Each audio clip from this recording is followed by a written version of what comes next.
안녕하세요 시청자 여러분. 오늘도 매일 오후 2시 여러분을 찾아오는 아시아투데이 TV의 장예찬 정치펀치 시간입니다. 목요일은 여러분이 너무나 좋아하는 달변가죠. 최근 여러 종편을 종횡무진하면서 한창 시절에 저 못지않게 좌파들과 빡세게 싸우고 있는 국민의힘의 이준우 대변인 모셨습니다. 안녕하세요. 네, 반갑습니다. 이준우입니다. 네, 목요일의 남자 이준우입니다. 네, 지금 이준우 대변인 여러 방송 출연하고 있는데 제가 먼저 이 이야기부터 하나 편하게 좀 여쭤보고 싶어요. 이 대통령 탄핵 심판이라던가 오늘 또 구속 취소 신문 등 중요한 일정 등이 줄줄이 있었는데 여기에 대한 민주당 좌파 패널들의 태도 좀 어떤가요? 저는 요 며칠 동안 이 사람들이 벌써 자기들 세상이라도 된 것처럼 좀 굉장히 방송에 나오는 태도가 평소에는 안 그랬던 사람도 요맘때 되니까 뭔가 좀 거들먹거리고 막 공격적이고 좀 오만하고 이런 느낌을 되게 많이 받아서 이준우 대변인은 어떤지 좀 물어보고 싶어요. 평소보다 좀 더 오만 방자한 느낌이 좀 들었죠. 그렇죠. 그리고 지금 자기들이 이미 이재명 대표는 대통령 다 됐다. 그렇게 생각을 하더라고요. 예. 어깨에 뽕이 이만큼 올라가서요. 지금 구름에 둥둥 떠있는 그런 느낌을 좀 받았습니다. 방송에 나오면 논리라든가 이제 논리 근거 이런 거 가지고 얘기를 해야 되는데 논리 근거가 없이요. 일단은 원천 봉쇄에 오르라고 있지 않습니까? 너네 아무리 그렇게 떠들어봐야 대통령은 이재명이야. 너네 아무리 그렇게 떠들어봐야 헌재는 이미 결론이 나 있어. 등등 이런 오만한 태도로 방송에 임한 자세를 제가 보고 있으면서 참 안타깝다는 생각이 좀 듭니다.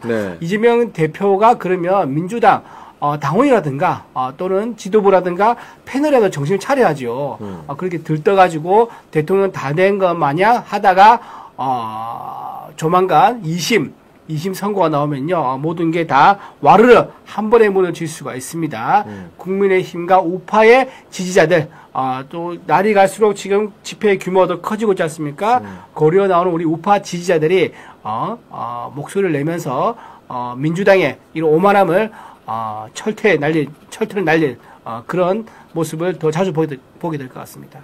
네, 그래서 지금 저들은 벌써 이재명이 대통령 된 것처럼 하면서 일부 정치인들은 이재명 대통령 되면 나는 무슨 자리 간다. 맞아. 나는 뭐 한다. 뭐 이런 헛소리를 기자들과의 모임에서 하고 다닌다라는 소식도 전해지는데 그러나 헌재가 공정한 판결을 하면 대통령께서 돌아오실 것이고 이재명의 2심 판결이 나오면 3심 판결 또한 3개월 안에 나올 수밖에 없는 구조거든요. 지금의 분위기에서는. 그렇기 때문에 이 민주당 패널들 방송에서 마주치는 사람들이 속으로 다 이재명 대통령 되면 내가 어디 간다 하고 있지만 그들의 내면 깊은 곳에는 야 그래도 이재명이 될까? 그 전에 이재명 이거 공직선거법으로 다 날아가는 거 아니야? 그리고 마지막으로 요즘 여론을 보면 야 이러다 진짜 윤석열 대통령 돌아오겠다 라는 또 깊은 두려움이 그 민주당 패널들의 어떤 심연에 존재하고 있는 거 아닌가 하는 생각이 실제로 들어요. 윤석열 대통령이 돌아올 수도 있다 이런 감지를 민주당도 한 것 같아요. 들리는 말에 의하면 이번 헌재에서 변론기일을 20일에서 25일로 옮기는 문제를 가지고 논의를 했었는데 들리는 말에 의하면 이 논의할 때 팽팽했다는 거예요. 4대4가 나왔다는 말이죠. 그렇죠. 4대4가 나와서 결론이 안 나니까 문영배 소장 권한 대행이 이거를 그럼 내가 결론하겠다 해가지고 변경 안 하는 걸로 결론 내렸답니다. 이제 이 의미가 무엇을 의미하겠습니까? 이진수 방통위원장도 4대4였었죠. 변론기일 변경도 4대4였습니다. 헌재 판단도 아마도 이런 식으로 가는 팽팽한 기류가 계속 유지되지 않을까 생각합니다. 그러니까 이게 설명을 잠깐 해드리면 탄핵 심판은 6명이 동의해야 되지만 이런 헌재 절차라던가 뭐 재판관 평의회의에서 이야기하는 증인 채택을 추가로 해줄지 날짜 변경을 해줄지 하는 부분은 다수결이에요 그냥. 근데 4대4가 나오면 동률이잖아요. 그러면 소장이 선택하게 돼 있어요. 근데 지금 소장 역할을 문영배가 하고 있기 때문에 4대4가 나왔을 때 문영배가 일방적으로 대통령 측 말 안 들어줄 거다. 뭐 이런 식의 의사 진행을 하고 있고 여기에 대한 헌재 내부의 불만이 굉장히 많이 누적되고 있다라는 정보 보고들이 각 언론사에서 올라오고 있습니다. 맞습니다. 헌재 재판 연구관이죠. 연구관들 사이에서도 아니 지 마음대로 해놓고, 자기 마음대로 해놓고, 뭔가 불리하면은 헌재 재판 연구한테 떠넘기는 거. 이게 도대체 몇 번째 하면서 불만 섞인 목소리가 나온다는 얘기도 있고요. 또 이제 헌재 재판 연구관에 대해서 성분에 대해서, 즉 10명이라고 그러지 않습니까? TF가.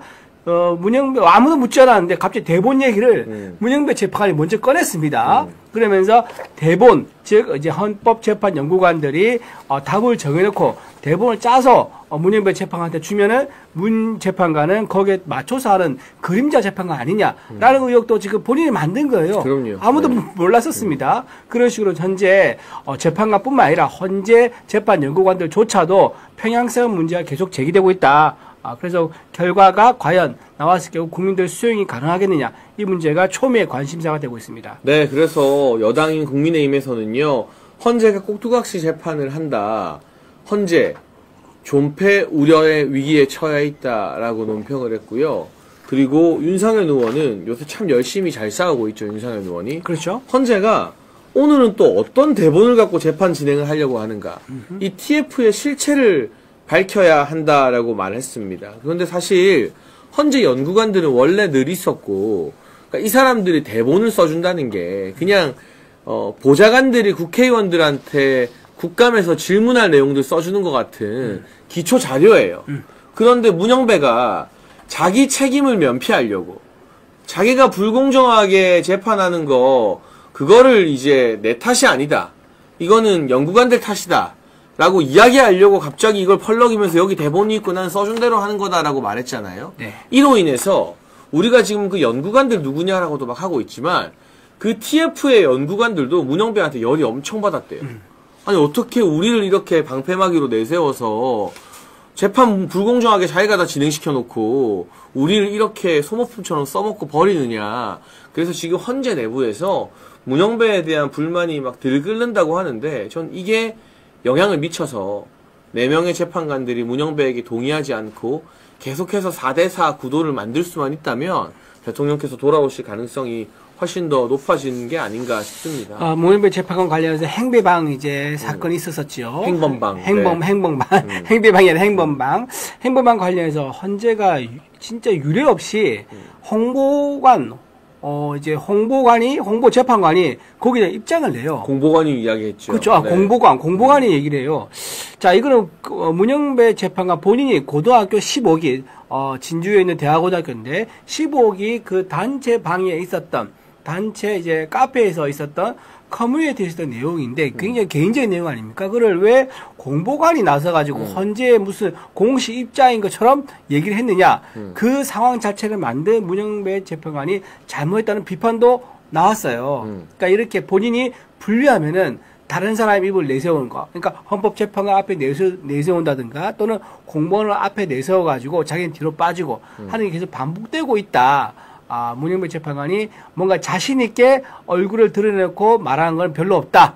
그거는 불공정하게 재판을 진행할 때만 당당하게 얘기하고 본인 불리한 건 전부 다 떠넘기거나 다른 사람을 내세워 설명한다. 이게 헌재 재판관의 현재 모습을 보여주고 있다 생각합니다. 그러니까 저는 이상하게 이 문영배의 모습을 보면서 한동훈이 겹쳐 보였는데요. 아하. 한동훈이 당대표하고 비대위원장 할 때 자기 문제를 당 공보실 시켜서, 그렇죠. 당 대변인들 시켜서 그렇죠. 거의 자기 변호사처럼 썼어요. 근데 지금 우리 이준우 대변인이나 어제 나온 박민영 대변인이나 새로운 대변인단이 합류하면서 그런 문제가 좀 많이 해소가 됐지만, 그럼요. 예. 그러니까 이게 뭐냐면 공적인 조직을 자기의 사적으로 이용을 하는 거예요. 그런데 문영배도 똑같이 공적 조직인 헌재 공보관들을 자기 사적 문제, 행범방이나 그 고등학교 카페 음란 게시물 문제를 대변하는 존재로 사용하고 있다. 이건 굉장히 잘못된 태도이고 문제다라는 말씀을 드릴 수밖에 없습니다. 맞습니다. 네. 예. 전원 정치라 그러죠. 이제 자기가 본인이 얘기하지 않고 옆에 주변 사람들이 대신 말해서 말을 옮겨서 해주는 건데, 전원 정치가 대표적으로 뒤에 숨는 정치를 하는 사람들입니다. 여러분, 숨는 사람을 믿을 수가 있습니까? 숨는 사람은요, 자기 이익을 위해서만 앞에 나서지, 본인이 불리할 때는 뒤에 숨어서 다 떠넘깁니다. 그런 사람들에게 당을 맡기거나 국가를 맡길 수는 없는 거지요. 네, 그리고 이제 오늘 오전에는 어떤 일이 있었느냐. 윤석열 대통령님의 형사재판 준비기일이 있었고요. 구속 취소 신문이 진행됐습니다. 그리고 이제 오후 3시부터는 헌재에서 마지막으로 예상되는 증인신문 변론이 있는데, 오늘 제가 윤석열 대통령님 구속 취소된다, 변호인단이 준비한 비장의 무기가 있다고 이렇게 제목을 달았어요. 근데 제가 사실 구속 취소 신문이 끝나고 변호인단 몇몇 관계자분과 통화를 했어요. 그리고 그분들이 이런 이야기를 좀 해달라라고 저한테 말씀을 주신 것도 있고, 그러니까 지금 언론에 보도되는 내용은 윤석열 대통령의 구속을 취소해야 될 주요 이유로 시간 문제가 대두되고 있습니다. 그러니까 이게 피의자 신문을 받거나 뭐 이럴 때 그 시간을 구속 기한에서 다 빼놔봐요. 그러면 그 피의자 신문 받는 시간을 빼고 뭐 일주일이면 일주일, 2주일이면 2주일을 구속할 수 있는 게 법에 정해져 있는데, 검찰 같은 경우는 대통령께서 피의자 신문을 받은 시간이 총 한 33시간 된다고 해요. 뭐 그런 절차 등을 통해서 뺄 수 있는 시간이. 근데 그걸 일자로 계산해서 3일이 빠졌다라고 계산한 거예요.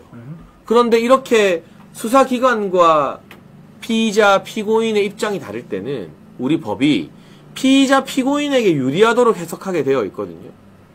그러면 변호인단의 주장은 33시간만 빼면 구속기간이 이미 25일 이전에 구속 기소 이전에 만료가 된 거다. 그러면 사실상 불법 구속인 상태로 구속 기소를 했기 때문에 구속 자체가 무효다라는 주장을 하고 있는 거고, 검찰은 아니다, 우리 원래 이렇게 일자로 계산했다, 33시간이든 몇 시간이든 날짜가 겹치면 3일이다 라고 이런 주장을 하고 있는데, 이 외에 비장의 무기가 하나 더 있거든요. 그건 좀 이따 설명해 드리고, 이 구속 시간과 관련된 쟁점, 우리 이준우 대변인께서 국회 보좌관으로 또 법을 만들고 하는 것도 많이 하셨으니까 어느 쪽 주장이 좀 신빙성 얻을 거라고 보십니까? 이게 저도 이제 이번에 보통 쟁점이 안 됐었어요. 왜냐하면 검찰이 워낙 막강한 권한을 가지고 있으니까요.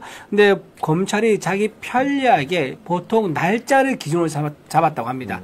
날짜를 기준으로 하면요, 몇 시간, 이거 좀 비교를 쉽게 하면 남자분들 좀 군대 갔다 오신 분들은 이해가 될 건데, 옛날에는 군대를 자기가 예를 들면 월요일에 입대했지 않습니까? 그럼 제대할 때 어떻게 하냐면, 자기가 월요일에 입대했으면 그 제대할 때도 같은 날인 월요일에 뭐 이렇게 날짜 계산해가지고 이렇게 하는 게 아니라, 그때는 어떤 게 쓰냐면 무조건 제대는 수요일에 한다는 원칙이 있었어요. 뭐 좀 말도 안 되는 원칙인데 지금은 그게 바뀌었습니다. 이런 식으로 해가지고 월요일에 입대한 사람들은 이틀을 손해보는 거죠. 이틀 더 근무를 안 해도 되지만, 그리고 예를 들면 금요일에 입대하지 않습니까? 금요일에 입대한 사람은 수요일에 제대하니까 이틀을 이익을 보는 거죠. 이런 식으로 해서 형평성 문제가 제기되다가 결국 국방부가 그걸 바꿨어요. 그러니까 입대한 날과 제대한 날을 딱 정확하게 일자로 계산해서 한다라고 바꾼 거예요. 자, 검찰도 마찬가지입니다. 이렇게 예를 들면 구속했을 경우 몇 시에 구속한다, 이게 영장친이 있을 거 아닙니까? 네. 그러면 거기서부터 시작을 해야 되는 건데, 아까 말한 대로 날짜를 계산하지 않습니까? 그러니까 일찍 구속된 사람은 손해를 보는 거고요. 늦게 구속된 사람은 이익을 보는 거예요. 그래서 이것도 현실화 시켜가지고 시간 순대로 지금 피의자 입장이나 피고인 입장에서는 국민 권익 위해서 최대한 인권을 보호해라, 방어권을 보호해라 라고 지금 권유도 했지 않습니까? 그렇기 때문에 이거는 현실에 맞게, 그리고 바뀐 사회적 도덕적 기준에 맞춰서 시간에 맞춰서 하는 게 맞다. 이번 기회에 한번 사회적으로 전체 얘기가 됐으니까 피의자, 아까 말씀하신 것처럼 애매하거나 모호한 경우, 그리고 의심은 가지만 확실하지 않은 경우는 피고인에 유리하게 해석하게 되는 게 법의 대원칙입니다. 그래서 이런 경우는 시간대에 맞춰서 영장을 치도록 법 개정도 필요하고요. 이번에 적용도 필요하다고 생각합니다. 네, 그리고 이 시간 문제 외에도 윤석열 대통령 변호인단이 준비한 비장의 무기는, 제가 오늘 이제 그 변호인단 소속 변호사 몇 분과 통화를 하면서 전해들은 내용인데요. 바로 신병인치입니다. 이게 좀 어려운 단어죠. 여러분, 신병인치가 뭐냐면 제가 간단하게 설명해 드릴게요. 보통 우리는 누군가 죄를 짓거나 체포가 되면 경찰이 먼저 하죠. 그럼 경찰이 이제 경찰서 내 유치장에 긴급 체포 등을 해놨다가 검찰로 송치를 시키면, 검찰에서 구속영장 청구해가지고 구속이 되면 구치소로 이제 관할이 옮겨지게 됩니다. 그래서 경찰에서 검찰로 넘어가는 과정에 신병을 인계하는 공식 절차가 필요해요. 신병인치라고. 그런데 대통령 변호인단이 확인해 보니까 공수처에서 검찰로 우리 대통령님이 이제 관할이 이동될 때 신병 인치 절차를 거치지 않았대요. 생략했구나, 절차를. 네, 그러면 이 절차상의 큰 하자이기 때문에 검찰에서 구속영장을 청구하는 것 자체가 이제 무효가 되는 거거든요. 이게 비장의 무기예요. 지금 언론도 잘 모르고 있고 다루지 않은. 그랬더니 정말 놀랍게도 이런 법적인 맹점을 우리 대통령 변호인단이 파악해서 지적을 했더니 검찰이 어떤 주장을 하는지 아십니까? 어떻게? 공수처도 검사기 때문에 검사가 검사에게 넘긴 거라 신병 인치가 필요 없다라는 주장을 했는데 이게 얼마나 말이 안 되는 주장이냐면 이제까지 대한민국 검찰은요 공수처 검사를 검사로 인정한 적이 없어요. 다 사법경찰로 인정했어요. 왜냐? 실제로 공수처법에 보면 이 검사들이 공수처 검사라고 하지만 아주 제한된 특정 부분에 대해서만 수사를 할 수 있고 본인들이 영장 청구나 이런 것도 하기가 힘들어요. 기소를 할 수가 없어요. 그러니까 기소권이 없는 검사가 어디 있습니까? 검사의 핵심은 기소권이잖아요. 그러니까 검찰 내부에서도 공식적으로 공수처 검사는 그 이름이 공수처 검사라 부르지만 법적인 지위는 검사가 아니라 사법경찰이다라고 했어요. 그런데 그러면 사법경찰이 검사한테 우리 대통령님의 신병을 인계하려면 신병 인치라는 절차를 거쳐야 되는데 그걸 안 한 게 들통나니까 이제 와서 갑자기 공수처 검사도 법적으로 검사다 이러는 거예요. 이렇게 되면 어떤 문제가 발생하느냐. 모든 검사는 다르죠. 법이 네. 다르죠. 법이 다르다는 것은 신분이 다르는 얘기입니다. 명확하게 다릅니다. 그런데 지금 신병 인치, 즉 존재의 어떤 그 근거가 들고 있는 법이 다르고 신분이 다른데도 불구하고 신병 인치 절차를 거치지 않았다. 네. 이건 굉장히 심각한 법적 이제 흠결을 확인한 거고요. 여기에 따라서 재판부가 반가운 소식을 전할 수도 있겠다. 구속 취소가 허락될 수도 있겠다. 예, 그렇게 예측이 됩니다. 지금 약간 버퍼링이 있었다고 하는데요. 다시 한 번 더 뭐 버퍼링이 있었다는 부위 설명해 드리면 모든 검사는 이제 검사 동일체 원칙으로 검찰총장의 지위를 따르게 되어 있거든요. 그러니까 공수처 검사도 검사다라는 검찰의 해괴망측한 주장이 받아들여진다면 공수처 검사들 심우정 검찰총장 지위 받아야 돼요. 이제부터는. 그러니까 이런 말도 안 되는 주장을 검찰이 한다는 거죠. 본인들이 공수처도 그렇고 검찰도 그렇고 아무런 절차를 지키지 않고 그저 대통령님 체포하고 구속 기소하는데 급급해서 신병 인치라는 당연히 거쳐야 될 기초적인 절차도 생략했다가 그걸 지적받으니까 이제 와서 공수처도 검사고 우리도 검사니까 그거 없어도 된다라고 말도 안 되는 주장을 하고 있다는 게 오늘 대통령 변호인단이 구속 취소 신문에서 딱 지적한 이 검찰 측의 아킬레스건이었습니다. 아주 중요한 포인트를 짚었고요. 그리고 아까 네티즌들이 말씀하신 것 중에 보석 얘기하시는데요. 보석과 구속 취소는 매우 다릅니다. 다르죠. 네. 보석은요, 구속 사유를 어느 정도 인정하는 거예요. 내가 이제 구속될 만한 죄를 지었다, 혐의도 인정한다 이런 전제를 깔고 들어간 그러는 겁니다. 그래서 보석을 할 때는요, 본인이 현금을 내면서 어떤 특정 조건 하에서 풀려나는 거, 이게 보석입니다. 보통은 뭐 변호인 외에는 아무도 안 만나겠다 등등 그렇죠. 이런 조건이 예. 붙죠. 그렇죠. 네. 근데 구속 취소는요, 아예 처음부터 지금 구속되는 이 절차 자체가 굉장히 잘못됐다고 얘기한 거고, 또 가장 중요한 건 뭡니까? 증거 일면 및 도주 우려가 있느냐 없느냐 이겁니다. 윤석열 대통령께서 받은 체포 구속영장 발부 사유서가 뭐냐면요, 딱 15글자예요. 증거인멸 도주 우려가 있다. 이거에 관련돼 가지고 영장이 발부됐거든요. 자, 똑같이 한번 따져봅시다. 이재명 대표가 언제 영장을 받았었습니까? 2년 전입니다. 2년 전, 횟수로 2년 전이죠. 그때 가을에 체포영장 발부됐을 때 기각이 됩니다. 기각 사유가 뭐였냐? 제1야당으로서 증거인멸 및 도주 우려가 없다라고 한 게 사유였어요. 그렇죠. 자, 네. 제1야당의 증거인멸 및 도주 우려가 없겠습니까? 대통령이 더 없겠습니까? 당연히 일부의 대통령이고 행정의 수반인 대통령이 도주 우려도 없고 증거인멸 우려가 더 없겠죠. 그런데도 불구하고 지금 현재 모든 관련자들이 지금 진술 다 받았고요. 증인신문 거의 다 끝났습니다. 그렇게 해서 증거인멸 및 도주 우려 사유가 없는데도 불구하고 구속을 해야 될 사유가 있느냐?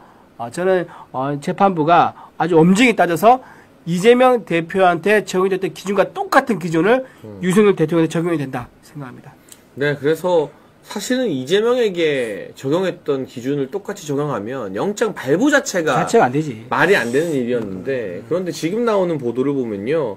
서울중앙지법에서 구속 취소 결론을 열흘 뒤에 내기로 했답니다.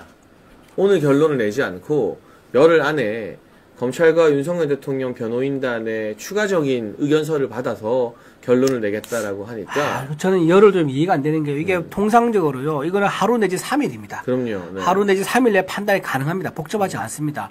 이거는 헌재가 어떻게 하는지 분위기를 보고 하겠다. 굉장히 정치적 판단을 하겠다. 이런 의도를 익히거든요. 네. 그래서 이 구속 취소 사유마저도 법에 따라서 법리와 양심에 따라서 하는 게 아니라 정치적 상황을 보고 하겠다는 이런 형사재판부를 보면서 조금 우려가 되는 부분이 있습니다. 그러니까 사실은 오늘 바로 판단을 내리고 구속 취소를 해야 되는 게 맞는데 그렇죠. 네. 그런데 이게 시간을 끄는 이유에 대한 여러 가지 해석이 나올 수 있어요.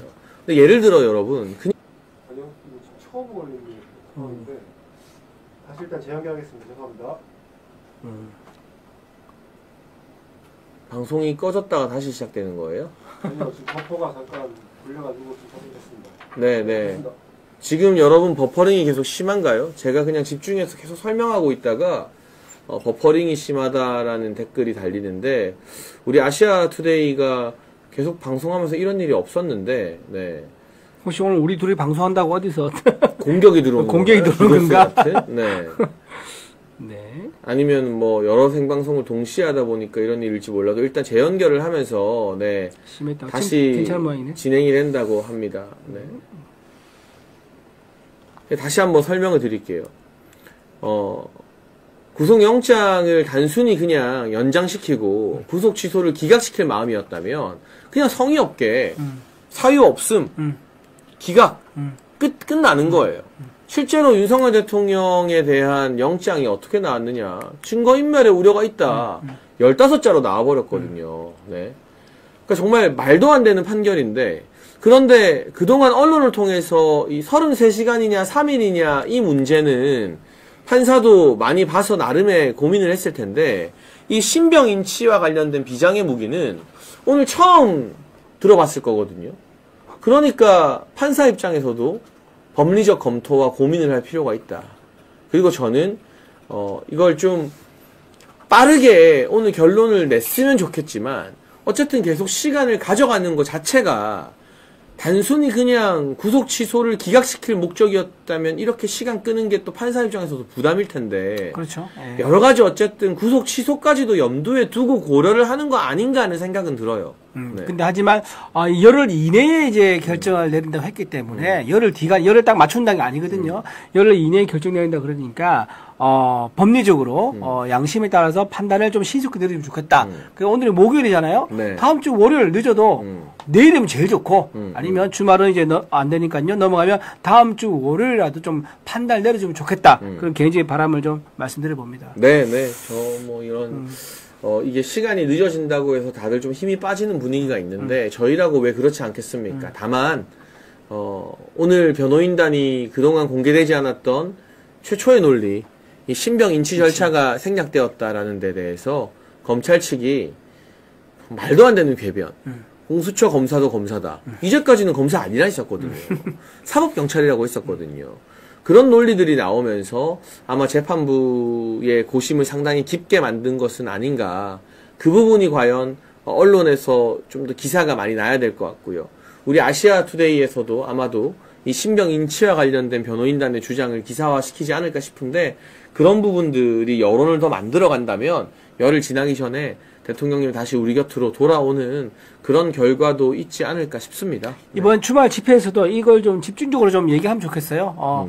재판관들 귀에 쏙쏙 들어갈 수 있게 오늘 이번 주 토요일에 집회가 있죠. 나가서 신병 인치의 절차적 하자 이 흠결에 대해서 좀 목소리를 여러분들 내주신다 그러면은 아마 판사들이 좀 더 용기를 가지고 신속히 결론 내리지 않을까 싶습니다. 근데 지금 초록별님 댓글처럼 사법부도 정치적으로 하네요. 법대로만 해야 하는데라고 하셨는데 많은 정치인들과 심지어 판사 출신 국회의원들도 이렇게 이야기하더라고요. 가장 정치적인 집단이 사법부다. 국민 여론 제일 많이 신경 쓰고 뉴스 제일 많이 보는 데가 재판부다. 그래서 우리가 주말마다 전국을 돌면서 또 광화문에서 사람들 많이 모여서 목소리를 내고 대통령 지지율 계속 유지하고 올리고 하는 게 이 원칙적으로는 사법 판단에 영향을 끼치면 안 되지만 이게 굉장히 중요한 어떻게 보면 변호인단 활동 이상의 대통령 변호 활동이 되는 거거든요. 아시아투데이의 이번 주 조사 결과를 보면 윤석열 대통령의 지지율 47%, 거의 50% 근접한 지지율이 계속 나오고 있습니다. 국민의힘은 43, 민주당은 36으로 오차범위 바깥이고요. 그리고 탄핵 기각이 46, 탄핵 인용 52, 이 역시 거의 초접전 상태로 붙어 있습니다. 그러니까 이제 국민의 절반은 대통령을 지지하면서 탄핵을 반대한다는 거고, 결정적으로 이게 재밌어요. 윤석열 대통령에 대한 지지도는 47이 나왔는데 이재명 대표에 대한 지지도는 같은 기간 같은 국민들 대상으로 했을 때 44가 나왔어요. 그러니까 지금 감옥에 갇혀 있음에도 윤석열 대통령 지지도가 이재명 대표 지지도를 추월하고 앞선다는 거거든요. 그 중도거리는 중도층 내에서도 45대 44로 아주 팽팽하고요. 그럼 이런 결과들이 더 많이 퍼지고 재판관들에게 인식이 된다면 서울중앙지법도 그렇고 헌재 그 4명의 그러니까 좌파가 아닌 비좌파 판사, 뭐 중도 보수 성향의 판사들도 영향을 받게 되는 거 아니겠습니까? 그렇죠. 예. 아까 말씀드린 것처럼 제일 여러 눈치를 많이 보는 게 사법부입니다. 국민들이 어떤 목소리를 내냐 따라 가지고 판단을 다르게 합니다. 실제로 지난 박근혜 정부 때, 박근혜 전 대통령이 탄핵 때 그랬었지요. 원래는 5대 3의 의견이 있었었는데 워낙 박근혜 전 대통령의 지지율이 한 자릿수에서 벗어나지 못하다 보니까 5명이 3명을 설득해 가지고 8대 0으로 만들었다라는 썰이 있습니다. 네. 이런 것처럼 현재 재판부가 4대4 팽팽하다는 것은요, 여러분들이 광장에 나와서 주말 집회에서 목소리를 제대로 내주기 때문에 이 비좌파 4명이 용기를 가지고 양심적으로 헌재 재판관으로 임하고 있다라는 걸 우리가 대충 알 수 있고 짐작할 수 있을 것 같습니다. 또 하나, 지금 이재명 대표 지지율이 44%고요. 윤석열 대통령 지지율 더 높지 않습니까? 네. 이재명 대표 지지율, 과거 같으면 탄핵 정국이면요, 야당 대표의 지지율이 확 올라갑니다. 문재인 전 대통령이 이제 그 바람을 타가지고 대통령이 됐었지요. 자, 그런데 왜 이재명 대표의 지지율이 윤석열 대통령보다 낮을까? 이거는 이재명 대표 본인한테 있습니다. 자, 어제, 그제 계속 너무 황당한 얘기를 지금 끄집어냅니다. 본인이 중도 보수다.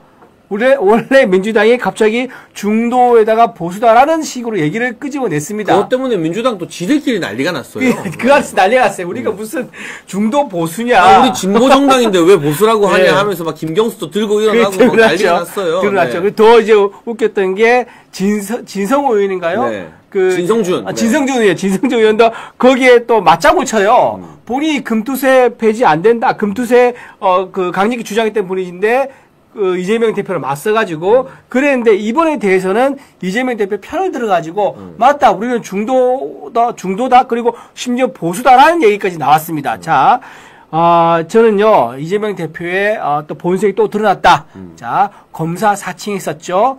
총각 사칭했었죠. 네. 이제 보수까지 사칭하고 있습니다. 자, 보수 사칭하고 있는 이재명 대표에 대해서 많은 국민들이 헷갈리다 합니다. 오락가락 합니다. 이재명 대표의 가는 방향, 깃발이 어느 쪽 방향에 있느냐 따라가지고 국민들이 표를 찍는 거 아니겠습니까? 오른쪽이냐 왼쪽이냐 그리고 자유시장이냐 아니면 사회주의 계획경제냐 이런 것들을 봐야지 보여줘야지 국민들이 판단할 건데 이재명 대표가 본인도 지금 갈짓자 행보를 합니다.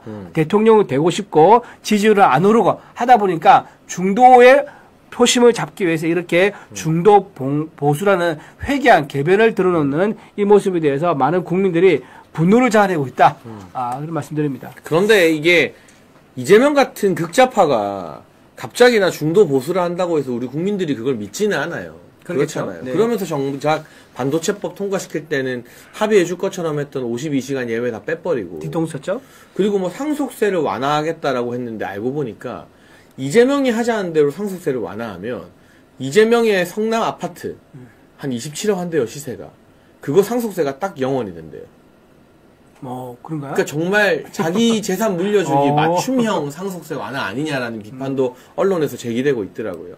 그러니까 이게 박근혜 전 대통령 존경한다 했더니 진짜인 줄 알더라라는 시대의 명언을 남겼기 때문에 내가 중도 보수한다고 했더니 진짜인 줄 알더라라고 국민들이 다 그걸 미리 이제 말 안 해도 다 들리는 거죠. 그렇죠, 목소리가 자동 재생되는 거죠. 예. 그래서 이건 결국 본인들이 중도 보수라고 주장을 하고 국민의힘은 보수도 아니다. 극우다. 또 그놈의 지긋지긋한 극우 프레임을 펼치기 위해서 저런 작전을 쓰는 건데 이거는 국민의힘에서 비웃고 코웃음을 치고 있지만 그 전에 자기들 사이에 자중질환과 내분이 일어나는 주제가 돼버렸더라고요. 네. 맞습니다. 그 지금 이제 이재명 대표가 지금 어디로 갈지 모르는 이 이제 방황하는 거 이게 지금 본인이 지금 조급하다. 자, 누구만큼이나 조급하냐. 한동훈 대표만큼이나 조급한 것 같다라는 생각이 들고요. 지금 한동훈 대표가 나간 지 2달 정도 넘었죠? 2달 정도 넘었는데, 그거를 참지 못하고 다시 또, 꿈틀꿈틀 합니다. 책을 내면서 그 당시 비상계엄에 있었던, 부분을 밝히겠다면서 책을 낸다고 하는데, 저는요, 비상계엄 일어난 날, 그날, 한동훈 대표가 이재명 대표한테 꾸벅 인사하고 악수하는. 아주 뭐 팔꿈치 쓰다듬으면서 악수하고 하는 예, 그 장면을 전 국민 잊을 수 없을 거라고 생각합니다. 거기서부터 이제 페이스가 말려들었고, 그리고 누구냐? 한장원 차장의 홍장원 죄송합니다. 홍장원 차장의 메모에 공작 당해서 우리 집권당으로서 책임을 방기하고 탄핵에 숟가락을 올려버리는 이런 있을 수 없는 일. 집권 여당의 대표가 옳은 판단을 하지 못하고 공작에 당해서 이용당하는 이런 일이 있었던 거에 대해서 한동훈 대표가 책에서 어떻게 설명했는지 저는 굉장히 좀 기대가 된다고 생각하고요. 이렇게 조급증을 가진 사람들은 결국은요 제 발에 걸려서 넘어진 경우가 대다수입니다. 이 세상의 모든 문제는요, 아무 일도 하지 않아서 생긴 일보다 서두르다가 생긴 일이 훨씬 많습니다. 서두르면요, 반드시 제 발에 꺾이게 되어 있습니다. 네, 그래서 이 한동훈 이야기도 이제 본격적으로 조금 해야 돼요. 왜냐하면 한동훈을 그냥 무시하는 게 답이다라는 분들도 있는데, 언론이 한동훈의 실체보다, 지지율보다 훨씬 더 띄워주고 있기 때문에, 완전히 이 보수 내부에서 한동훈으로 대표되는 원조가 유승민이고 한동훈이 그 계보인 거잖아요. 이 DNA를 계보의 배신의 계보. 이 배신의 계보를 드러내지 않으면 또 제2, 제3의 한동훈이 나오기 때문에 그 이야기를 하고 넘어갈 수밖에 없다. 아예 정치권에 발도 못 붙이게 박살을 내야 된다라는 말씀을 좀 드리는데 그 전에 우리 조희정님께서 슈퍼챗으로 이거 재판관들에게 대통령 변호인단이 너무 공격적으로 나오는 게 과연 좋은 거 맞냐 국민 여론이 상대해야 되는 거 아니냐라는 걱정의 메시지를 질문으로 해주셨어요. 그래서 제가 답을 드릴게요. 뭐 정답이 있는 건 아니지만 우리 아시아투데이 여론조사나 또 국민법문화의식연구소가 여론조사 공정에 의뢰해서 지난 14, 15일 나온 결과를 보면요. 국민의 절반 이상이 헌재보다 일반 국민이 더 공정하다라고 답을 했습니다. 일반 국민이 공정하다는 답변이 52%, 헌재가 공정하다는 답변이 34%예요. 그러니까 지금 정말 많은 분들이 헌재가 불공정하다고 생각을 하고 있어요. 그래서 저는 우리 조희정님 걱정처럼 대통령 변호인단이 뭐 지나치게 고압적인 태도를 보이거나 오만한 태도를 보여서는 안 되고 조심을 해야 되지만 헌재의 불공정성을 또박또박 당당하게 지적하는 게 국민들께 이런 인식을 확산시키는 데는 또 역할을 할 수 있다고 보거든요. 그리고 중요한 건 어차피 문영배, 이미선 등등은 앞으로 여러분 무슨 일이 있고 천지가 개벽하고 하늘이 두 쪽 나고 해가 서쪽에서 떠도 탄핵 인용 결정 내립니다. 안 바뀌어요. 윤석열 대통령이나 한덕수 총리가 아니라 그냥 이준우 대변인 탄핵시키자 해도 탄핵해요. 민주당이 탄핵만 올리면 그렇잖아요. 네, 그렇죠. 저는 지금 그냥 전 최고위원인데 제 전직도 탄핵할걸요. 아마 올리면. 그냥 짝대기만 꽂아도 탄핵해요.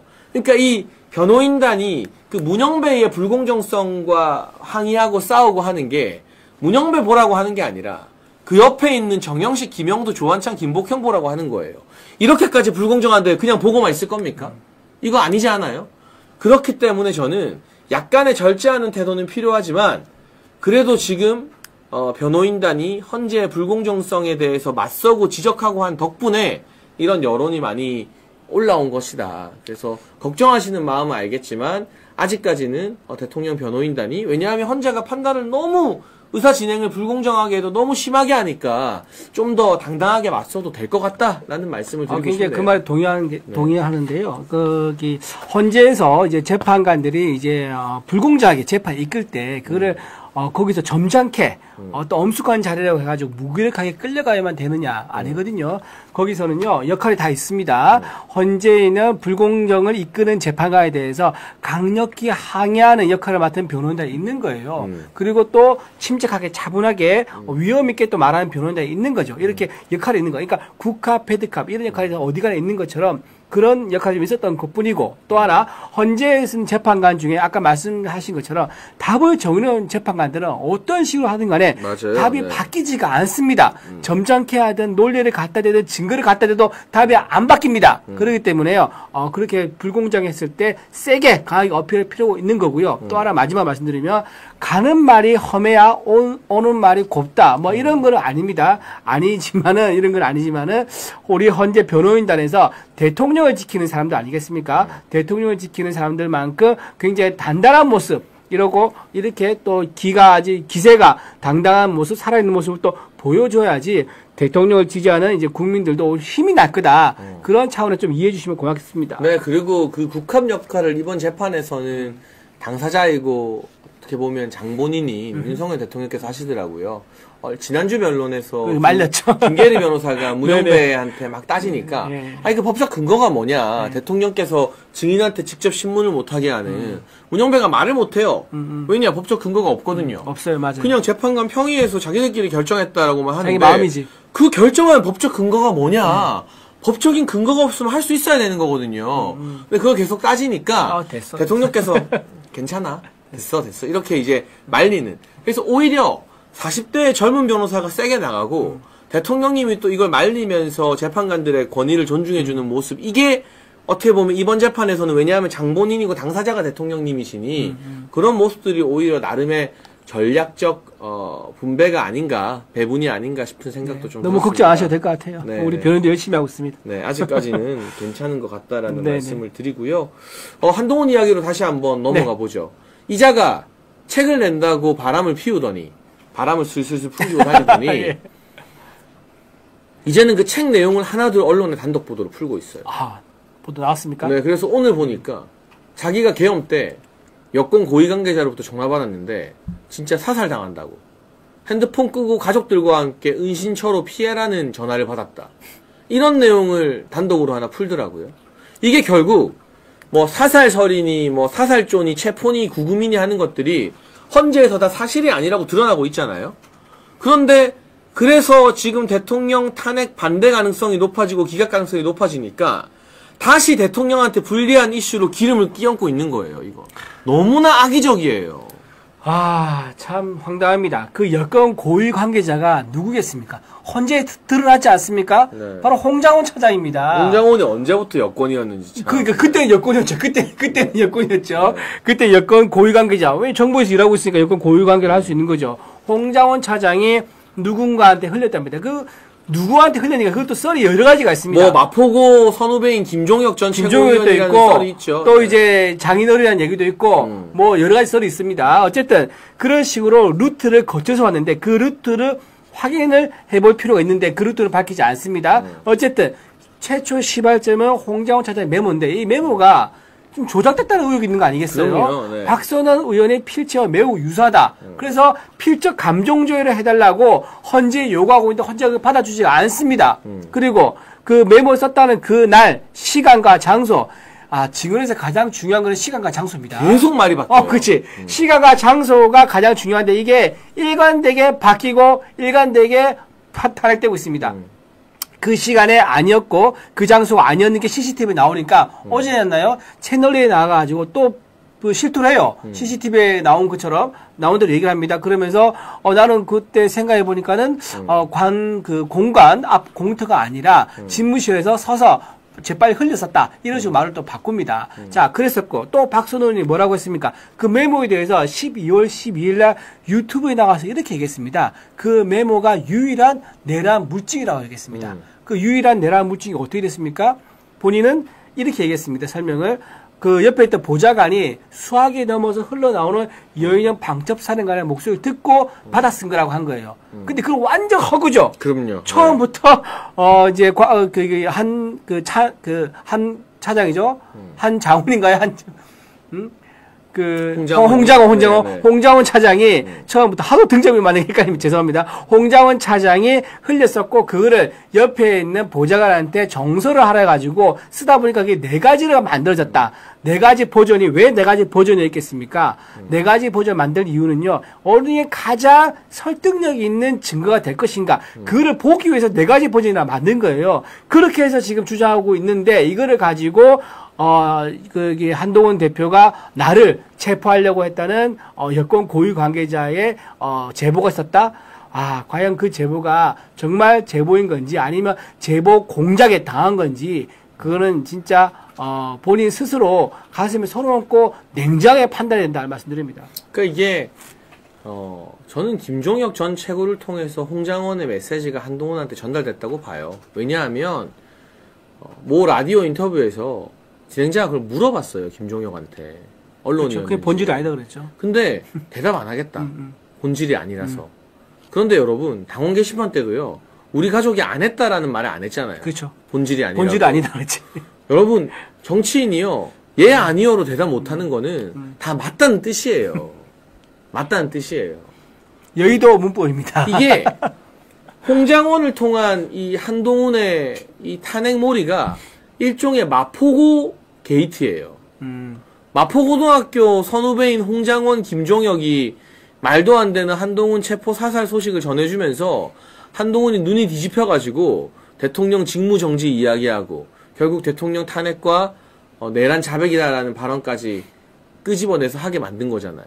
그리고 그런 내용들을 이 책에 2달 동안 성찰하고 반성한 게 아니라 뭐 책 쓰면서 자기에겐 유리하고 대통령에게 불리한 온갖 유언비어 같은 내용들을 이 책에 담아서 하나씩 또 언론에 지금 단독을 주면서 물을 흐리고 헌재의 탄핵 재판을 방해하고 있는 거잖아요. 저는 역대 많은 배신자를 봤지만 여러분 이거는요, 박근혜 전 대통령 배신한 유승민이랑도 비교가 안 돼요. 이 정도로 사악하고 악랄하고 노골적으로 대통령 망하게 만들려고 하는 이런 배신자는 대한민국 정치 역사상 거의 처음인 것 같아요. 민주당 가서 만약에 전 조기 대선이 생긴다고 생각하지 않지만 조기 대선이 이루어진다 그러면 혹시 민주당 가서 경선에 참여하려고 이런 얘기를 하나 싶은 생각이 들 정도입니다. 아, 그러니까요. 네. 그리고 책 제목부터가 자, 국민이 먼저다. 자, 여러분 어디서 다 많이 들어봤던 내용이죠. 사람이 먼저다. 사람이 네. 먼저다. 문재인 전 대통령의 캐치프레이즈였습니다. 저는요, 이 제목 자체가 어떤 논란을 가져올지 분명히 알았을 거라고 생각합니다.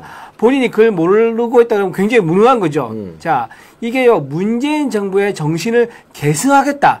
그런 의미를 은연중에 풍기려는 그런 뜻이 아닌가라는 생각이 듭니다. 그때 한동훈 대표가 뭐랬죠? 우리는 진보 정당입니다라고 본인이 얘기한 적이 있습니다. 희한한 소리 많이 했어요. 채널 A 나가서 본인이 그 얘기를 한 적이 있어요. 굉장히 좀 황당한 얘기인데, 자, 이런 식으로 본인 스스로가 정체성이 어딘지 헷갈리는 그런 사람이 당 대표를 했는데, 너무나 당 대표할 때 본인이 강하게 걸었던 공약이 뭡니까? 지지율을 끌어올리겠다는 그 공약이었는데, 그 결과는 어떻죠? 서서히 떨어지기 시작합니다. 떨어진 주요 이유가 뭐죠?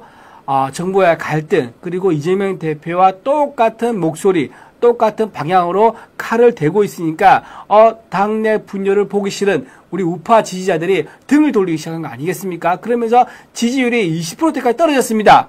자, 공교롭게도 12월 셋째 주에 한동훈 대표가 나갔습니다. 자, 그때부터 어떤 현상이 일어났죠? 지지율이 계속 올라가요. 네, 무섭게 올라갑니다. 불과 2주 정도 지났을 때 그때 국민의힘 지지율, 대통령 지지율이 40%에 이릅니다. 거의 더블 스코어가 2주 만에 일어난 거예요. 자, 이런 현상이 엄연히 수치로 과학적으로 나타났는데도 불구하고 계속 자기는 국민을 구하기 위해서 그랬다. 우리 우파를 살리기 위해서 그랬다. 보수의 힘이, 보수의 미래가 자신에게 있다.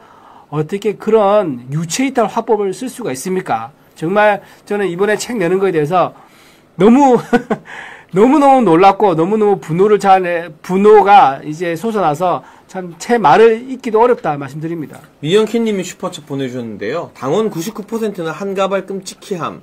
당원들 다 떠나가는 국힘 만들지 말고 이준석 당을 가든 민주당으로 가든 하이모에 취직하든 해라. 정말 피로감 높아진다라고 하셨는데 저희가 또 팩트를 중시하는 장례찬의 정치펀치니까요. 저도 뭐 가발 업계의 대명사로 하이모를 쓰긴 합니다만 하이모가 아니라 밀란이라는 업체라는 가능성이 더 높다고 하죠. 다만 뭐 실제 가발을 착용하는지 아닌지 이거는 알 수가 뭐 없지만 추정의 영역이라서 예. 그러나 다만 하이모가 아니다. 이왕이면 다음번 슈퍼챗에서는 밀란에 취직하든 해라 이렇게 말씀해 주시는 게 좀 더 정확한 슈퍼챗이 아닐까 우리 미영키님께 제가 안내를 드립니다. 밀란의 광고 모델로 이제 전업할 수도 있겠다 말씀드리고 제가 아까 좀 잠깐 얘기한 거 좀 첨언하면요. 한동훈 대표가 이렇게 말했습니다. 좀 이제 수정할게요. 우리가 민주당보다 더 진보적이다 이렇게 발언한 적이 있습니다. 네. 자, 그렇게 말씀을 드렸고요. 참, 그리고 또, 이재명 대표가 중도 보수 얘기 또 했지 않습니까? 네. 이게 또 대비돼가지고, 이게 또 짤이 돌고 있더라고요. 이재명 대표는, 민주당의 중도 보수다라고 얘기를 하고 있고, 한동훈 대표는 민주당보다 우리가 더 진보적이다. 아주 라고 잘 맞아요. 네. 이렇게 짤이 돌고 있다는 것도 아울러 말씀드립니다. 그러니까 이게 단순히 책만 내도 지금 다 조기 대선 분위기를 억누르고, 대통령 돌아오시게 하려고 이 힘을 내고 있는 이 판국에 찬물을 끼얹는 건데 그 책에 대통령 헐뜯고 공격하고 나는 옳았고 정당하다. 대통령 나쁜 사람이다라고 하는 내용을 하나하나 매일 또 단독 언론 플레이로 풀잖아요. 그러니까 그렇죠. 이거 진짜 사악한 거고요. 전주혜 의원이 방송에서 이런 말 했더라고요. 한동훈이 돌아오는 것 자체가 악재다.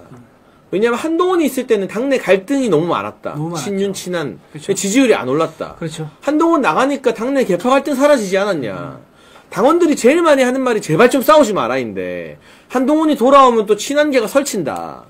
이거 자체가 악재라는 건데 아니나 다를까 친한계들이 인터뷰 나가서 막 설치고 김종혁 전 최고는 이제 마포구 게이트의 주인공 같은데 대통령 탄핵 인용되면 분위기 달라진다.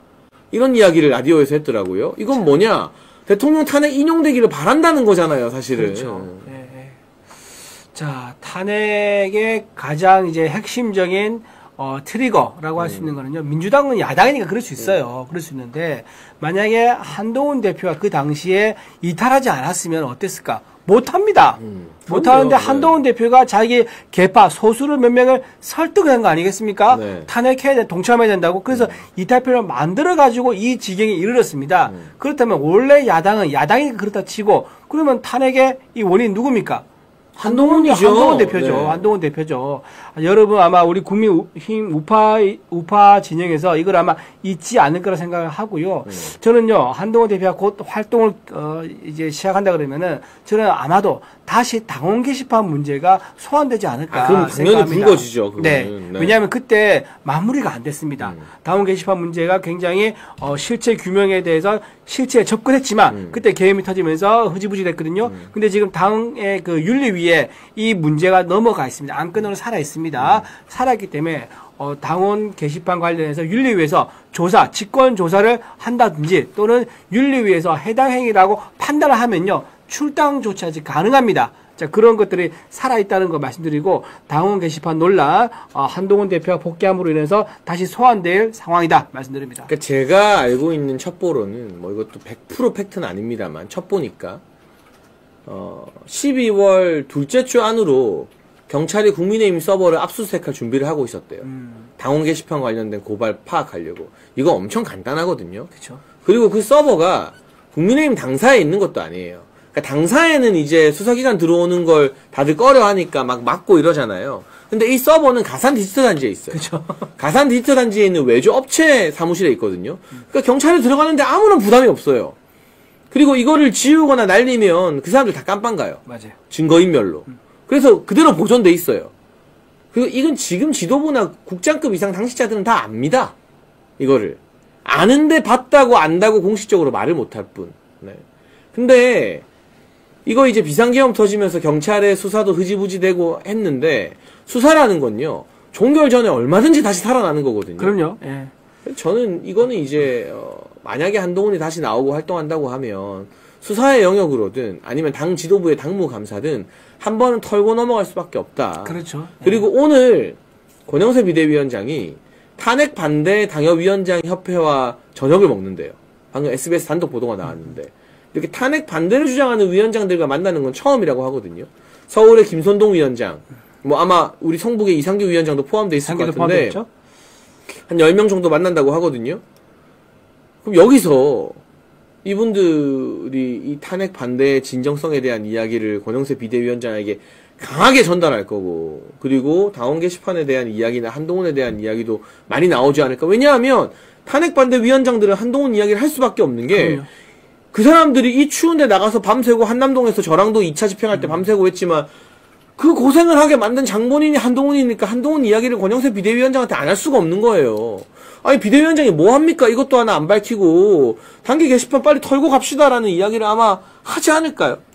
비대위원장이 여기서 만약 딱 하나 나의 족적을 남기겠다 하면은 이 단계 게이트에 대해서 실체를 파악하고 만약에 가셔도 아마 우리 당사 역사에서는요, 권영세 비대위원장에 대한 평가를 아주 후하게 하지 않을까 싶습니다. 그러니까 지금 우리가 그런 걸로 싸울 때가 아니다라는 판단은 너무 나이브한 인식이에요.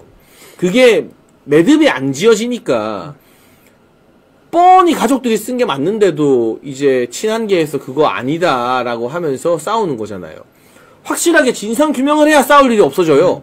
그렇죠. 누가 잘못했는지 딱 드러나면 그냥 잘못한 쪽이 책임지면 되는 거니까. 맞아요. 선관위도 계속 선거관리위원회 공정성 문제 나오는 게 이거를 한번 검증을 안 하니까 계속 검증한 얘기 나오잖아요. 정리를 확실하게 하면은 검증을 하면은 이거 끝입니다. 그냥 오사발이 됩니다.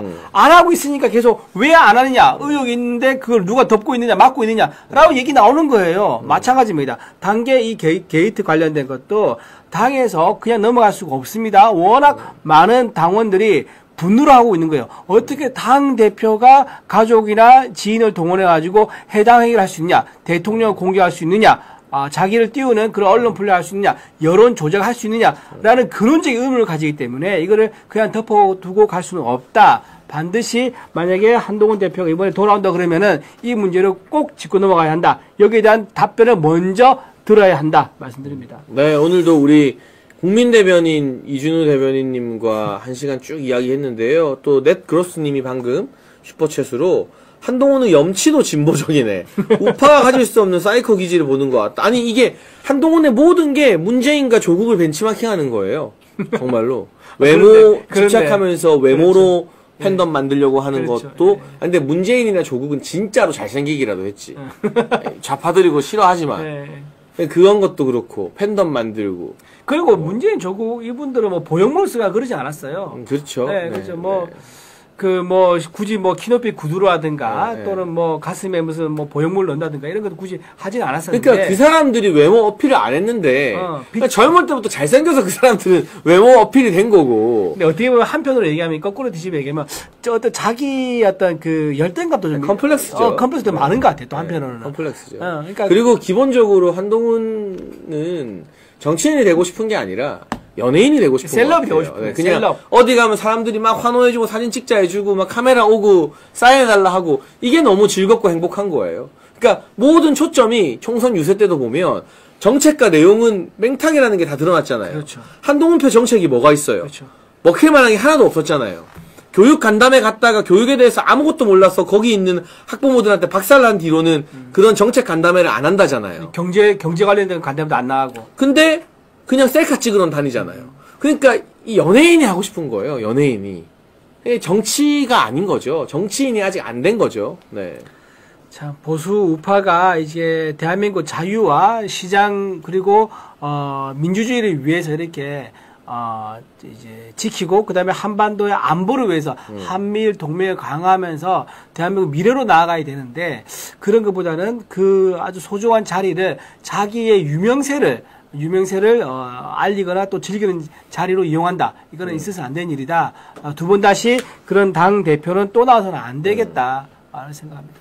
넷그로스님이 또 슈퍼챗으로 두 분 너무 좋습니다. 항상 응원합니다라고 해주셨는데. 감사합니다. 여러분 이 장례찬의 정치펀치가 정말 양질의 게스트들과 함께 한층 더 풍부한 방송이 됐습니다. 월요일은 제가 혼자 진행하고요. 화요일에 백지원 전 상근부 대변인, 그리고 수요일에 박민영 현 국민의힘 대변인, 또 목요일에 우리 이준우 현 국민의힘 대변인.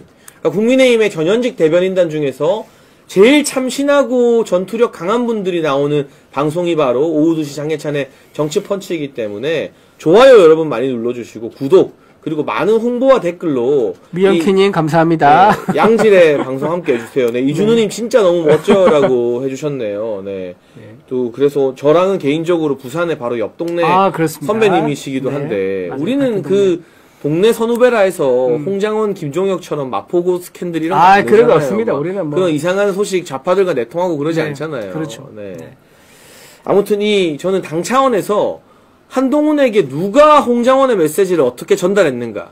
이 마포고 게이트 저는 밝히고 조사해야 된다고 봐요. 아, 중요합니다. 예. 그것도 당 지도부가 해야 될 일이고 오늘 저녁에 권영세 비대위원장과 탄핵 반대 당협위원장의 만찬 자리에서 이야기가 조금 나오면 어떨까. 제가 이따 나가는 길에 그 만찬에 참석할 당협위원장들 몇 명한테 전화 한번 돌려보겠습니다. 그리고 이 이야기도 해요, 형님. 이렇게 좀 이 말씀을 드려야 될 것 같고요.